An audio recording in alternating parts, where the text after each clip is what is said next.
Congratulations on obviously a very, very big result for you tonight. I know you said that, look, he didn't get under your skin and it didn't bother you and that sort of thing, but this was a very kind of heated buildup all along. I wonder, how much sweeter it is to be the result over that guy, or is it just the fact that you've got this title defense under your belt? What's up, everybody? Thank you guys for being here. To answer your question, it was good to it's good to move past all of that. I'm going to be honest. This was what kept me sane all 6-7 months whenever this fight, I knew this fight was going to happen. This is what kept me sane, is this moment right here after the fight. That's what I look forward to. This is the addictive moment. This is what keeps me doing this. Yeah, there was a lot emotionally, a lot that he said. This one, and I meant it. This one's for the world. This one's for the people of Brazil. This one is for my former manager. This one is for my family. This one is for my recent manager. This one is for everybody. And when you push hate and you push separation, love and unity does win sometimes. And tonight it won. Back and forth, ebbs and flows in this fight. The fifth round, he actually started out pretty well in that fifth round, and the scores were all over the place. I'm sure you've probably heard by now, 3-1 one way, 1-3 the other, 2-2. So I'm just curious, because it seemed like something changed in that fifth round, that you were able to snag momentum and then get the finish. Was there a physical moment that you saw or a mental moment that you had that you said, I got to go? I try not to ever lose a round, which is why I've been dominant, since the beginning of my career.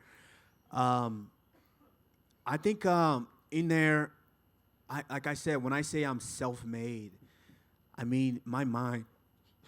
No one has to tell me what I need to do mentally.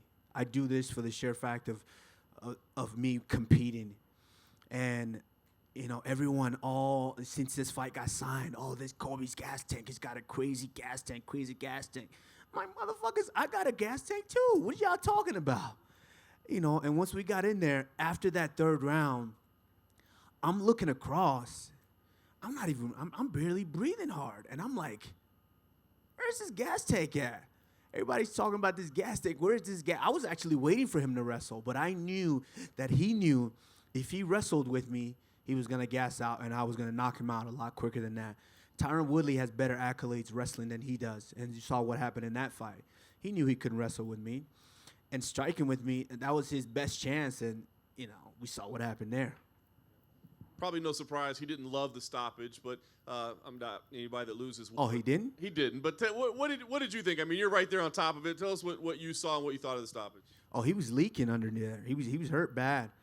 He was trying to hang on to as a wrestler, if you're underneath someone, you want to hang on to a leg. And he wasn't even on a leg. That's why I was landing free shots to the, right behind the ear. I was landing them. And, great stoppage by Mark Goddard. That's why he's one of the best referees out there. He's there to protect you even though you're dumb enough to not protect yourself. So I know you want to take some time and enjoy this moment for sure. This is a big result for you, but we always are looking to what's next. There's a guy in your division that's become a huge star this year in Masvidal. Do you think that's the name that makes sense for you most right now, or what do you see next for yourself? Who? Masvidal? Man, there's a lot of tough guys in the division. A lot of tough guys. I mean, let's be honest. If you're talking about someone who's deserving, Leon Edwards hasn't lost since he fought me. He's been finishing guys. And he's now found himself in the position that I found myself in a little over a year ago. Is everyone knew that I was one of the toughest guys out there, and they didn't want to gamble and take that risk on me. And so, right now I'm sitting above looking at all these guys, and they're kind of, all in that pool. Very tightly, contested. So, they just need to break out. And, I'm waiting for whoever Dana and the organization feel is the next guy for me. And I'll be happy. I never turned down a fight, and especially now I'm the champion. And so if they said this is the next guy, then, hey, that's the next guy. But, I need to go home. I need to love on my daughter. This is taking a lot. My family's been through a whole lot, and I've been through a lot mentally. But of course, this is what champions do. We block it out, and we come out, and we perform. Kamaru, do you have to give thought to the fact you might have to go through this again because it was a great fight, fight of the night type fight. Colby was doing well in the 5th round before you stepped it up. I mean, there would have been a scenario he could have won that fight. Do you feel like this may be something that you may have to do again? And mentally, how tough would that be to think he's going to be in your future still? Not that tough. I mean, like I said, I was sitting there like, where's his gas tank at this whole time? I was fresh. I don't know if you guys noticed, but I think it was the beginning of the 4th or maybe the 5th. I'm hopping around. I'm like, I felt fresh. I'm hopping around. I'm like, I'm looking across. I'm like, where is this gas tank? Where is this gas tank? I haven't seen this yet. I don't see it. So you know what? I'm gonna turn up one more level. But honestly, let's just dissect everything that he's gone through. It takes a lot. It takes a lot to be able to carry all that negativity, to carry all that act, that whole fake bravado. It takes a whole lot out of you. To be able to come in here and try to fight. Now imagine now what he's going to be going through. That takes a lot out of you physically and mentally. And so we'll see. I mean, he's a tough guy. I always give him his credit. I think he's a very, very tough fighter. But on to the next.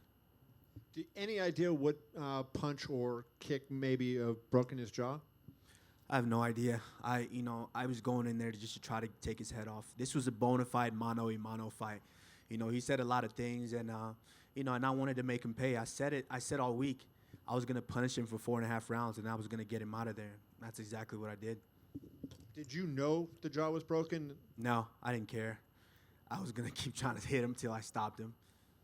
And then just lastly for me, the punch that you hit him with to knock him down the first time in the 5th round, was that the best punch you've ever thrown? Because, I mean, it seemed like, you threw that little jab and then you waited a second and boom, you popped the right hand on top of it. And, I mean, he went down really, really hard. Was that, you think, the best right hand you've ever thrown? No. I mean, I'm going to be honest with you.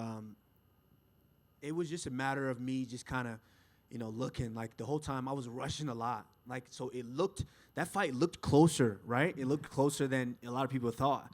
Just because I was rushing a lot of things, I was kind of off balance. I was kind of trying to find my timing because I was waiting for him to try to wrestle.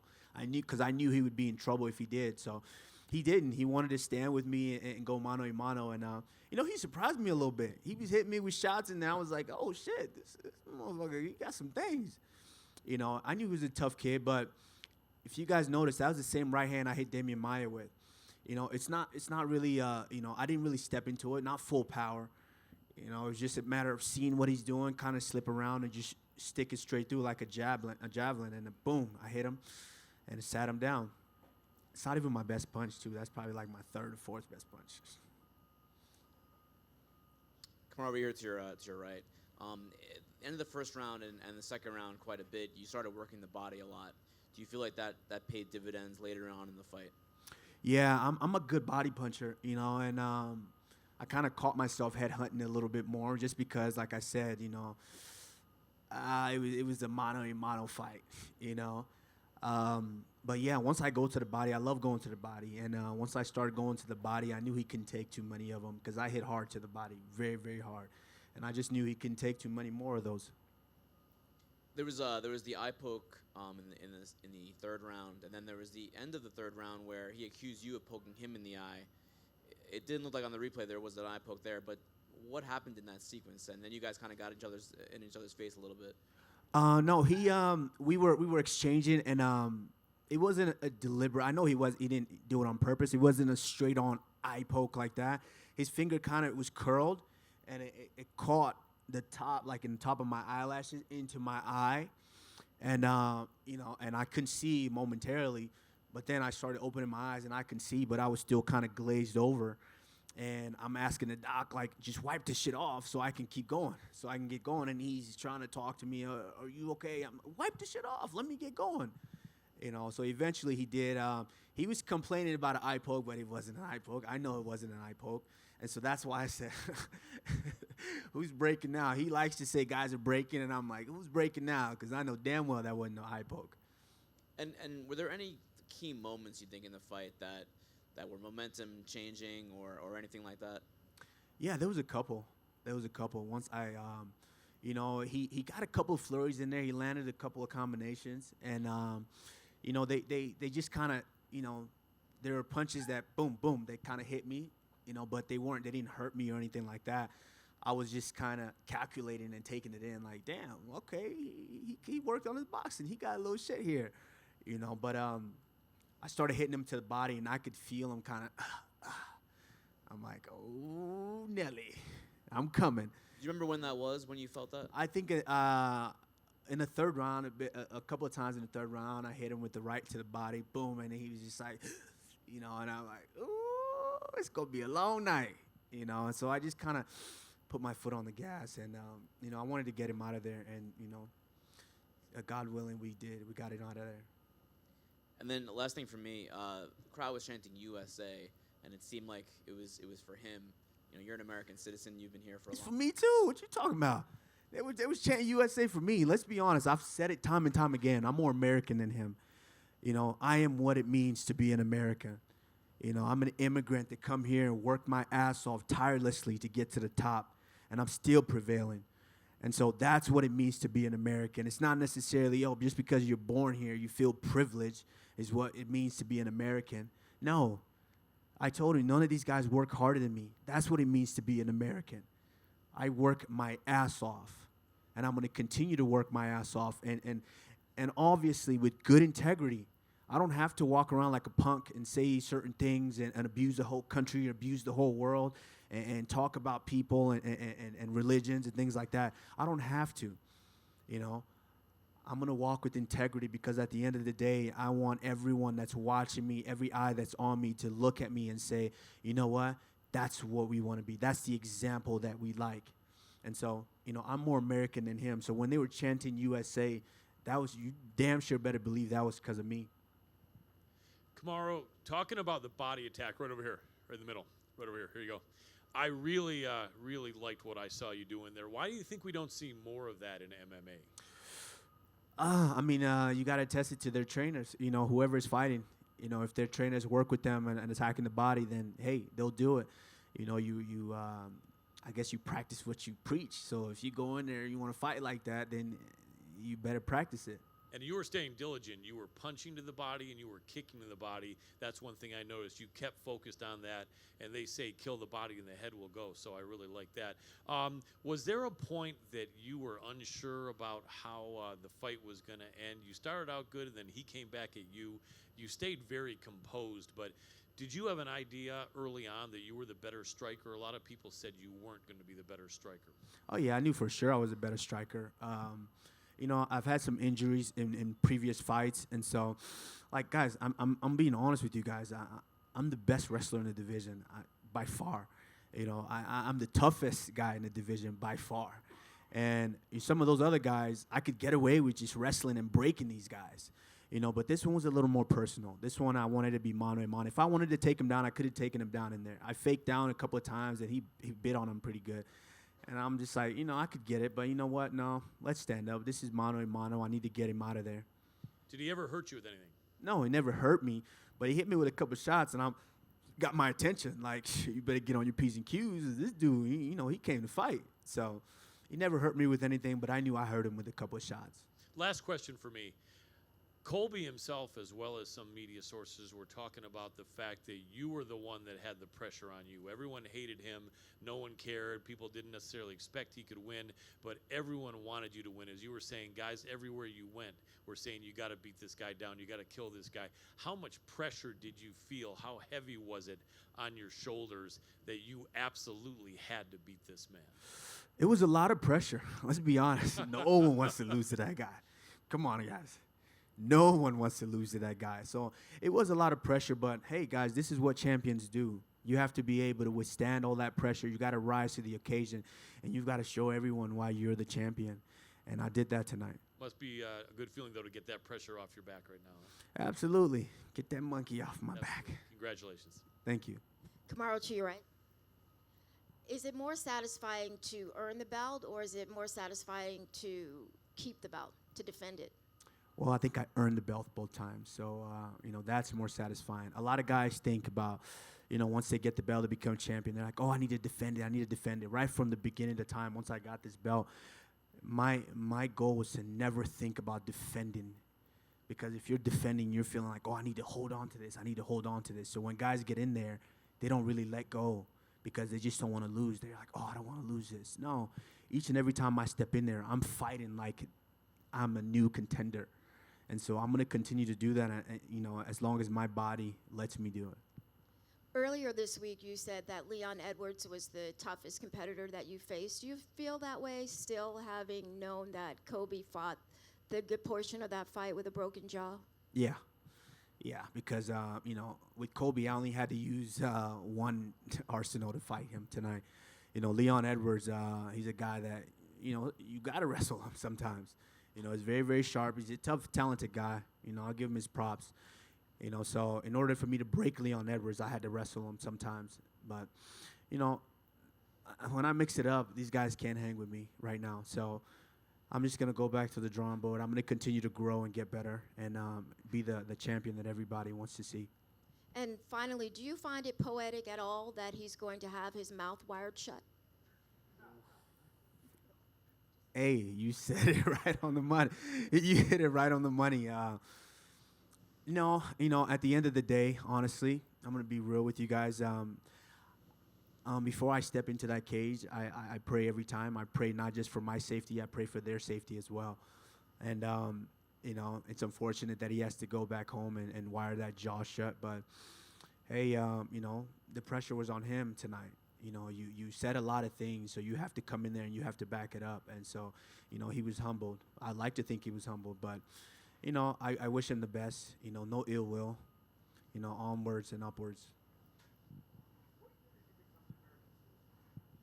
Right when I came in, my dad worked for us to get us all over here. We became citizens, right? Yeah, we were kids when we came in. It was because he was in the military, so it took it took a while. But when you're 8 years old, you don't really give a shit. You just want to be with your family. So, I let my dad be the one to take care of all of that. Kamaru, you mentioned that right. You mentioned that you won this belt for everybody. It's for all your colleagues, for the country of Brazil, all of that. I'm curious, leading up to fight week, not asking you to betray any confidences, but can you share some of the specific messages or DMs that people shared with you in support of your fight against Colby? And did anyone really random reach out to you to wish you luck in this fight? A ton of guys reached out to me. A ton of his teammates. Let me go in my Brazilian accent. Brother, please kill this motherfucker. Please, brother. Go in my UK accent. Bruv, kill this lad, bruv. It's all over the place. My Nigerian, brother. Oh, God, kill this guy. It was all over the place. I was in Dominican Republic. These guys couldn't even speak English. These guys like, my friend, please, you have to kill this guy, please, my friend. Everywhere I went, that's all I got. So it was a lot of pressure. But, at the end of the day, I had to be able to separate myself from that, actually go in the cage and compete. That's it. All right. Thank you, guys. I appreciate each and every one of you, the good, the bad, whoever's writing. Thank you. Thank you, guys. I'm going to have a good one, too.